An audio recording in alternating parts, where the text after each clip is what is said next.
My name is Carolina West. Daryl is who I am.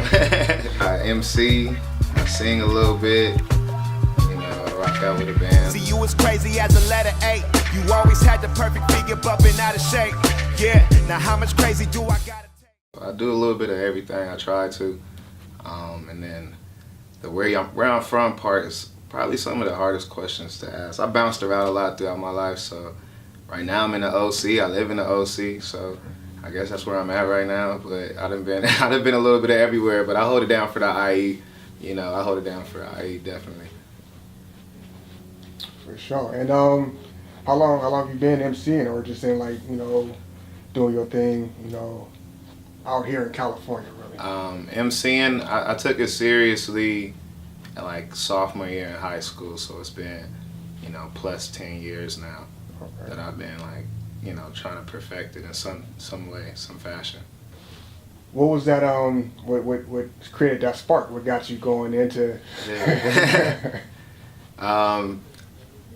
I think it was me and my boy Sean Payton and his little brother Eric Payton. We was just some rascals, so we was to be honest, we was always trying to do some type of entertainment. Like we was singing, we was trying to bring a boy band at first. Like, come on, we gonna sing. We was doing NSYNC stuff. Like, come on, we done, And then by the time you get to high school, you learn, but you got a little more taste in music.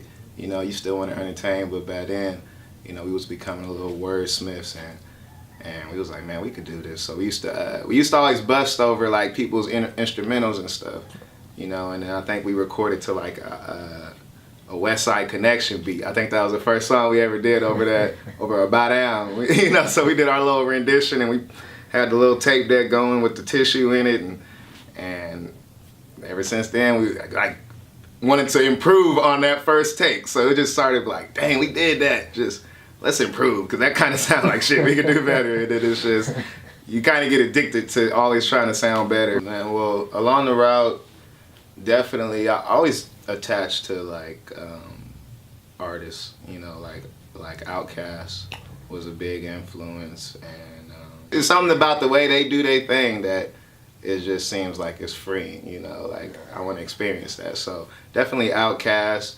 I got blessed and one of my godfathers put me on to the Roots when I was going to church and stuff. So I've been listening I feel like I've been listening to good music for a long damn time, and it's just been like, man, I want to put some good music out there. I was hollering at my boy Mosenrath, shout out the culture and the hip hop festival. I was just talking to him yesterday, and we kind of touched on the subject, and I was explaining to him, I feel like I have a little bit more I can understand it a bit more now that I've been working with the band. Right. Because I have my boy Steve, he's our trumpet player. And sometimes I'm stumped, I don't have nothing for this song. I don't know what the hell, I don't even listen to this music most of the time, so I don't have no lyrics, they jamming, but I just don't have lyrics. So when I need inspiration, I'll look at the trumpet, because it's almost like a vocal cord, it's the closest thing to, a singer. So I look at the trumpet, and I can get two things from the trumpet, inspiration in two ways. I can get inspiration from his cadence, because he can hit and I can get inspiration from his melody, what octave he chooses to flow in. So that's two different ranges. Yeah. So then when I start to study my music, and I'm like, now I'm able to attack the evolution of rap. When rap first came out, it was just cadence, and then the cadence evolved. But the melody really didn't evolve until now. Now it's melody and cadence. So the lyrics got to evolve with it sooner or later. It's just right now, it's like scat jazz artists when they first came out. Right. And scatting was just a bunch of bullshit, Then it evolved into people being able to sing like they scat. They used to scat. So it's at the early stages, but it's gonna evolve into something. These are just the first cats. It is always weird and it's always raw when something first come out. It got punk is pop now. Exactly. But it was at one time, motherfuckers was like, what the fuck is this?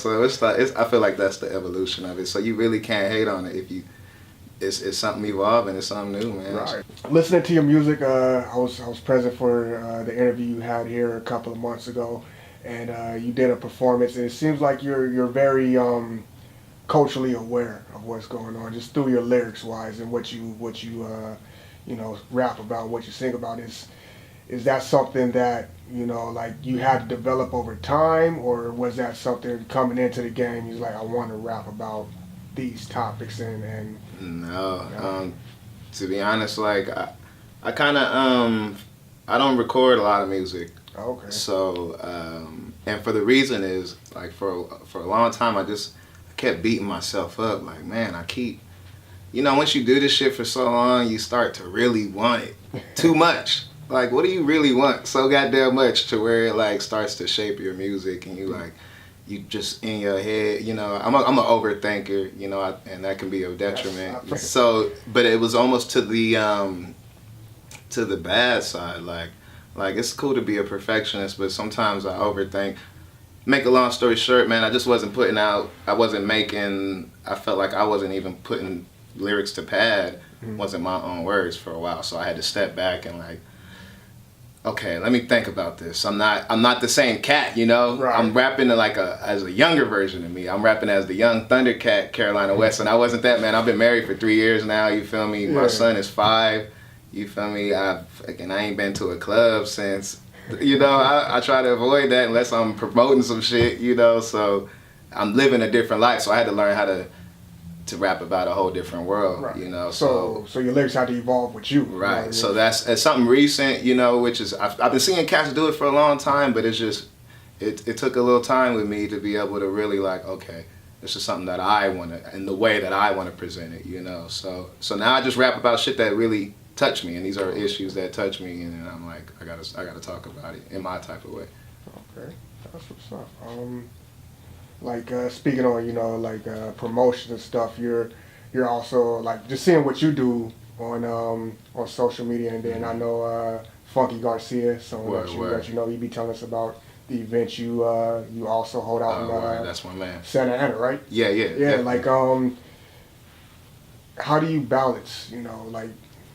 I know you say you don't record too much anymore, but so it's like the entrepreneur side, events starting to take more important role in what you do, or you try to balance? I mean, I wish it's almost like a three-headed beast, and like a lot of good homies have been telling me, like, man, you can't do all three. So the band side is really been taking up a good amount of time in the last 2 years, just because it's just a lot to get it going.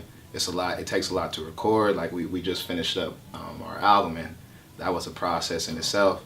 So shout out Cal State Dominguez Hills. They let us use their studio and stuff. So that's been, and it's so new to me that I kind of delved in. Like, you know what?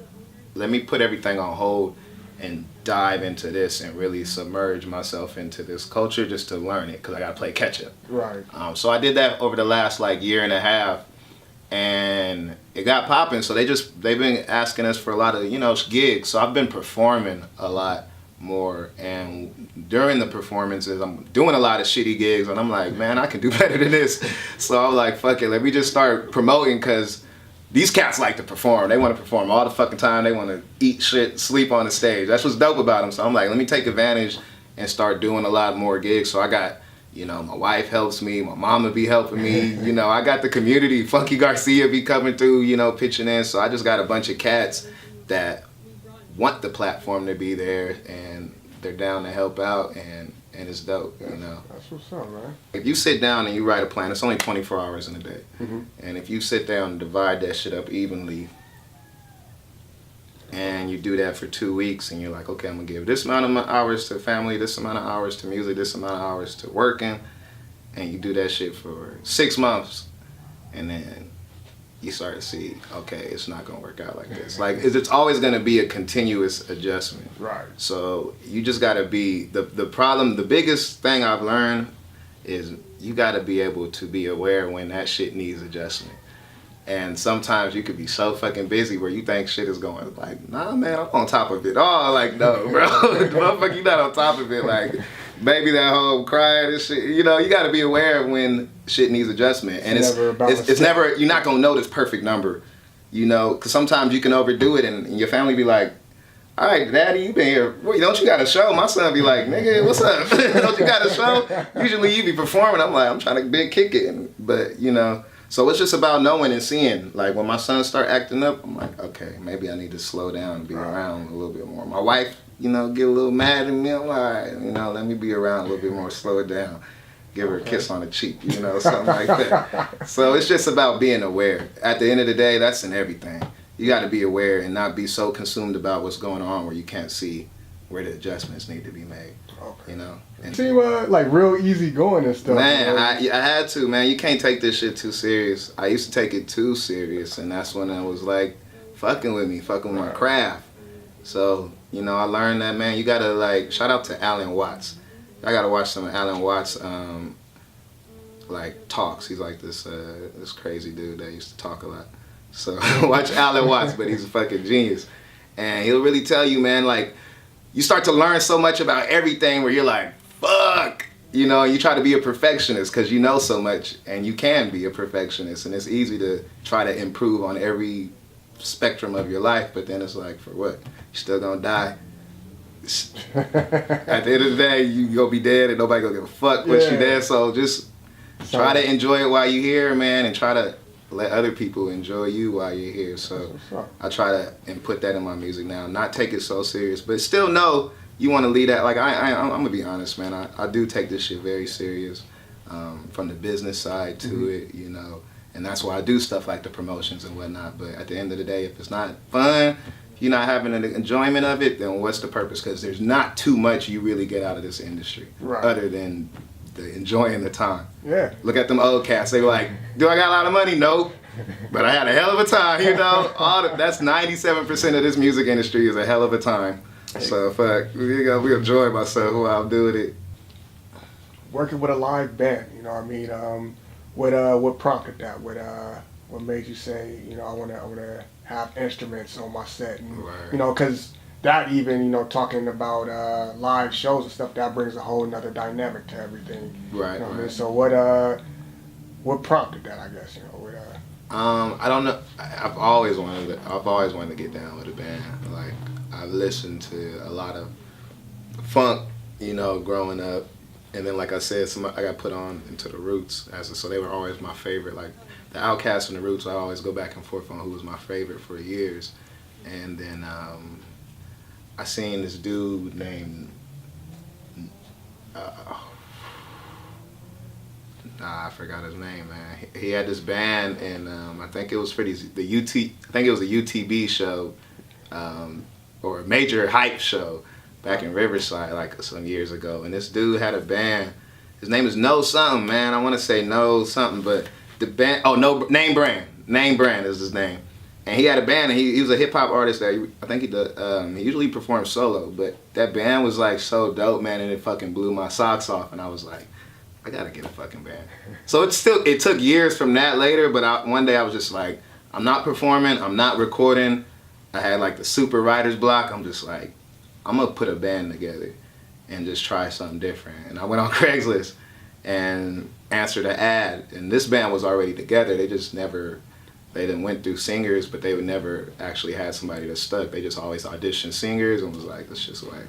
So I came in, and my man Chico, he fucking rude as fuck. He was just like, sing.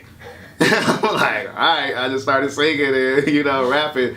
And we just started jamming, man, and we've been getting down ever since, pretty much like that. What advice could you give someone, untapped artist? I think it's just important to develop and take your time. It's not a race. So just develop and get into your mode. Try to produce in a dungeon. If you got a dungeon, produce in a dungeon and just develop your sound and get to know what you like. Put out what you like and not what the radio likes, not what you think is gonna be hot. Put out what you like, and it might not get appreciated in your lifetime, but somebody, that's what's dope. This world continues to go, and somebody might stumble across your shit, and it might be dope to them. Any other promise than that is bullshit. If you in this game for any more than that, then good luck, bro, because it's a tough one. Where can fans reach you at social media? Yeah, man, at Carolina West. Go to at Carolina West on anything, and y'all can see what I'm up to. I post a shit ton of shows. Come out. It's 5 of us, 6 of us sometimes when it's a packed night, so we gonna have fun. No, the shows is dope, man. Come out to the shows. The band is The Sovereign Artist, and that's about it. For sure, man. Yo, thank you for coming out and giving us your time. I had fun, bro. I was nervous as fuck in the car. But nah, we good, bro. Thank you, brother. Appreciate No doubt, it, man. No doubt. It's electrifying, it's electrifying. Will you ever find that peace of mind, get that peace of mind back? Yeah, yeah, yeah. One more time, say. It's electrifying, it's electrifying. Will you ever find that peace of mind, get that peace of time back? Yeah, yeah. Not easy to love you the way you desire. I'm all in my feelings, I'm feeling inspired. I push you away and you push on me back. Opposite equal, the feeling is mutual. I'm feeling like I could do bad on my own, but how can I give up on my people? Yeah, yeah, hey, Not easy to love you the way you desire. I'm all in my feelings, I'm feeling inspired. I push you away and you push on me back. Opposite equal, what bullshit is that? I'm feeling like I could do bad on my own, but how can I give up on my people? Yeah. Yeah, I tried to summon you last evening, but didn't get no reply. And I know you got the message, cuz I sent it with my mind. Hey, tell your mama quit calling and checking up. I'm falling to pieces, I'm messing up. I'm down on luck and my gig is up. I've been made a fool and been kicked in nuts. And lately we don't even fuck the same. I swear I didn't mean to call you bitch that night. I swear to my mind and it slipped my lips. Now I can't even lie, girl, I miss your hips. I wish you moving for me.